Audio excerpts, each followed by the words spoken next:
Azamat aka, assalomu alaykum. Hozir biz qayerdamiz va bu yerda nima ishlarni amalga oshiryapsiz? Alaykum assalom. Biz Qo'qon shahridagi Artex paypoq ishlab chiqarish korxonasidamiz. Biz bu yerda korxonani to'liq tizimlashtirib, avtomatlashtirib berganmiz. Ajoyib. Bu yerda oldin qanaqa muammolar bor edi va Epoint qanaqa yechimlar taqdim etdi? Bilasiz, Epointda 5 ta modulimiz bor. O'sha 5 ta modul bo'yicha to'liq muammolarga yechim berganmiz. Ularni bizdan ko'ra xodimlardan so'rab olganimiz yaxshiroq. Zo'r aka. Shunda bemalol kirib, Epoint haqida istalgan xodimimizdan biror bir ma'lumot so'rasak bo'ladi, to'g'rimi? Albatta bo'ladi. Unda ketdik aka.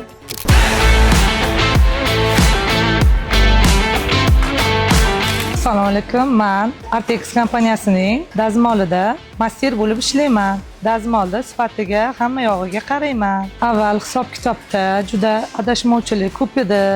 Janjallar, bosh og'riqlar, faqat oylik qachon beriladi, hisob-kitob qanaqa chiqarkin deb o'ylanardik. Hozirgi kunda Epoint dasturi tushib, hamma yoq to'g'ri bo'ldi.